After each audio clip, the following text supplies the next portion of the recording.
बिस्मिल्लाहिर्रहमानिर्रहीम। आज हम जिस टॉपिक को स्टडी करेंगे वो है शख्सी मरतकज़ मुशावरत के मकासद क्या हैं। मैंने आपको पहले भी बताया था कि मुख्तलिफ़ किस्म के स्कूल ऑफ थाट हैं जो अपने नज़रियात पेश करते हैं, और उन नज़रियात की रोशनी में हम देखते हैं कि मुशावरत किस तरह से अहम रोल प्ले कर रही है। इस हवाले से पहले मैंने आपको तहलील नफ्सी का मकतब फ़िक्र बताया था। उनके नज़दीक इम्पॉर्टेंट चीज़ जो है वो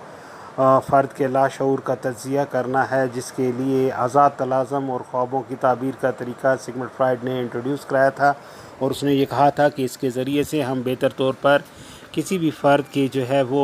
नफ्सियात का जायज़ा लेने में कामयाब हो सकते हैं, और उसके बाद हम उसकी ट्रीटमेंट जो वो कर सकते हैं या उसके मसाइल के हवाले से उसको गाइडलाइन दे सकते हैं। मुशावरत के अंदर दूसरी टेक्निक जो हम यूज़ कर रहे हैं ये कॉल रॉजर्स की है। ये मुअक्कल मरतकज़ जो है वो मुशावरती टेक्निक है। इसके अंदर बुनियादी तौर पर जो मुअक्किल होता है उसको बहुत ज़्यादा अहमियत दी जाती है। मुअक्किल को एक इंटरव्यू के ज़रिए से उसके माजी के हालात का जायज़ा लिया जाता है। ये बुनियादी तौर पर एक सब्जेक्टिव टेक्निक है जिसके अंदर हम इस चीज़ को नोट करते हैं कि फ़र्द के एहसासात और ख़यालात का बेहतर तौर पर किस तरह से अंदाज़ा लगाया जा सकता है या उनका एनालिसिस कैसे किया जा सकता है। इसमें सबसे अहम चीज़ जो है वो सेल्फ़ एक्चुअलाइजेशन है, जो कॉन्सेप्ट उसने रॉजर्स ने इंट्रोड्यूस कराया था अरफान ज़ात का।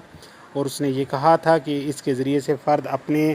तमाम जो है वो दाखिली और ख़ारजी एहसासात, ख़यालात और माहौल से आगाही हासिल करता है। और अगर वो अपनी ज़ात के मुताल्लिक़ एक क्लियर पिक्चर रखता है तो माशरे में उसे मूव करने में आसानी रहती है। इसमें बुनियादी जो कॉन्सेप्ट था वो सेल्फ़ एक्चुअलाइजेशन का बेस कर रहा है दो बुनियादी कॉन्सेप्ट्स पे जो ज़ात के मुताल्लिक़ बने हुए हैं। एक कॉन्सेप्ट उन्होंने आइडियल सेल्फ़ का दिया था और एक रियल सेल्फ़ का कॉन्सेप्ट दिया था। आइडियल सेल्फ़ के कॉन्सेप्ट के अंदर उन्होंने ये बताया था कि इंसान जो कुछ सोचता है और जो बनना चाहता है वो आइडियल सेल्फ़ है, और जो इन हकीकत में वो होता है, जो काम कर रहा होता है, वो उसका रियल सेल्फ़ होता है। अगर आइडियल और रियल सेल्फ़ के दरमियान बेइंतहा इख्तलाफ आ जाए या बेइंतहा फ़र्क हो या बेइंतहा फासला हो तो उस सूरत में फ़र्द जो होता है वो मुख्तलिफ़ किस्म की एबनॉर्मेलिटीज़ का शिकार हो जाता है। जो फ़र्द अपने रियल और आइडियल सेल्फ़ में जितना कम फासला रखता है और जितना वो उसका आइडियल सेल्फ़ उसके रियल सेल्फ़ के करीब होता है, उतना वो पुरसकून ज़िंदगी बसर कर रहा होता है। इसके साथ साथ नेक्स्ट पॉइंट जो क्लाइंट सेंटर्ड थेरेपी के अंदर या इस तरीक़ा इलाज में या इस मुशावरत की टेक्निक के अंदर इस्तेमाल किया गया था वो अनकंडीशन पॉजिटिव रिगार्ड की बात की गई थी कि गैर मशरूत मुस्बत तकरीम जो है वो अहम है, इस हवाले से कि हमने हर इंसान को काबिल इज़्ज़त समझना है, और इसमें हमने उसमें ना किसी उम्र का लिहाज करना है ना किसी जेंडर का लिहाज करना है, बल्कि हर लिहाज से हमने हर इंसान को काबिल इज़्ज़त समझना है। और ये समझना है कि जिस तरह के दुनिया के तमाम अफराद जो हैं वो खूबियों और ख़ामियों का मजमूआ है, इस तरह से जो मरीज़ अपने मसाइल लेकर, जो मुअक्कल अपने मसाइल लेकर साइकोलॉजिस्ट के पास आता है,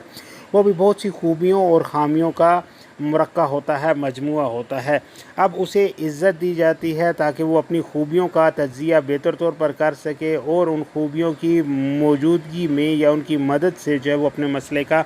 मुनासिब हल निकाल सके। और ख़ूबियों की मदद से मुनासिब हल निकालना जो है ये बुनियादी तौर पर अरफान ज़ात की तरफ एक कदम होता है, और इससे इंसान मुस्बत मुताबिकत पैदा करता है माशरे के अंदर और अपने मसाइल को वो हल कर लेता है। बुनियादी तौर पर जो अहम इस टेक्निक का मकसद है वो है कि इंसान किसी किस्म के मदाफ़ती मैकानियत के निज़ाम का सहारा ना ले, वो डिफेंस मैकेनिज़्म की तरफ मत जाए, बल्कि वो अपनी ज़ात की रियलिटी से आगाह हो, ज़ात की जो हक़ाइक़ हैं उनसे आगाह हो, और अपने आप को बहैसियत इंसान खूबियों और ख़ामियों का मजमूआ समझे। कोई भी इंसान परफेक्ट नहीं है, लिहाजा जो शख्स अपनी ज़ात के मुतालिक ज़्यादा हकीकत पसंद है वो ज़्यादा जल्दी अपने मसाइल पर काबू पा लेता है, और उसे पता होता है कि उसके अंदर कौन सी सलाहियतें मौजूद हैं जिनकी मदद से वो अपने मसाइल को हल कर सकता है, और कौन सी चीज़ें उसके ज़हन में ख़राबी का सबब बनी हुई हैं या उसके अंदर कौन सी मुख्तलिफ़ ख़ामियाँ हैं जिनकी मदद से वो अपने मसाइल हल नहीं कर सकता। ये चीज़ें उसके ज़हन में मौजूद होती हैं। बुनियादी तौर पर गैर मशरूत मुस्बत तकरीम की वजह से इंसान को अहमियत दी जाती है, और उसके बाद उसे ये रियलाइज़ कराया जाता है कि वो अपनी ज़ात के मुतालिक किस तरह से आगाही हासिल कर सकता है, सेल्फ़ एक्चुअलाइजेशन की स्टेज को अचीव कर सकता है। جب کلائنٹ کو بٹھایا جاتا ہے یا بلایا جاتا ہے تو سب سے پہلے سیشن شروع کرنے سے ایک فیوریبل ایٹماسفیئر پرووائڈ کیا جاتا ہے، ایسا سازگار ماحول پرووائڈ کیا جاتا ہے جہاں پہ فرد آزادی کے ساتھ اپنے احساسات اور جذبات کو بیان کر سکے۔ اس کے بعد ان احساسات اور جذبات کے متعلق اسی شخص کا یعنی موکل کا اپنا نقطہ نظر جو ہے وہ لیا جاتا ہے کہ وہ کن احساسات اور جذبات کو زیادہ اہمیت دے رہا ہے اور کن کو وہ کم اہمیت دے رہا ہے، اور اس کا تصور ذات جو ہے اس کے اندر اگر اختلاف ہے ریئل اور آئیڈیل سیلف میں تو وہ کتنا ہے اور کس طرح سے وہ عدم مطابقت کا شکار ہوا ہوا ہے۔ تمام کی تمام چیزیں جو ہیں وہ فرد خود سے بتاتا ہے، اسے جو مسائل درپیش ہیں ان مسائل کی وجوہات کیا ہو سکتی ہیں، ان مسائل کے حل کیا ہو سکتے ہیں، وجوہات اور حل، ان تمام چیزوں کا انالیسس جو ہے وہ کلائنٹ خود کرتا ہے۔ سائیکالوجسٹ جسٹ یہ بتاتا ہے کہ کون سا حل مناسب ہے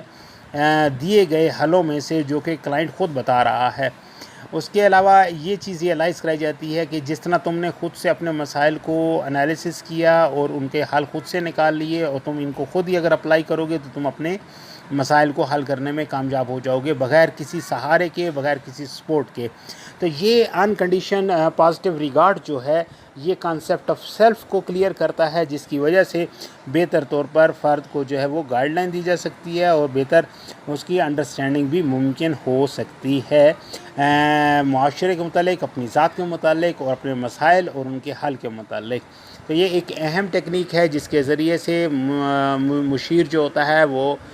مشورہ دیتا ہے اپنے کلائنٹ کو اور مشار کے پرابلمس کا انالیسس کرتا ہے، کرواتا ہے مشار سے خود ہی، اور اس کا پراپر سلوشن نکالتا ہے تاکہ وہ بہتر ایڈجسٹمنٹ معاشرے میں کر لے۔ اس ٹاپک سے ریلیونٹ اگر کوئی کوشچن آپ کے ذہن میں ہو تو انشاءاللہ میں اس کا جواب آپ کو آپ کے لیول آف سیٹسفیکشن تک دوں گا۔ انشاءاللہ نیکسٹ ہم جو ہے وہ عقلی کرداری مشاورت کی ٹیکنیک دیکھیں گے جو البرٹ ایلس نے انٹروڈیوس کرائی تھی۔ یہ انشاءاللہ نیکسٹ چیپٹر میں آپ کو میں بتاؤں گا۔ May God bless you.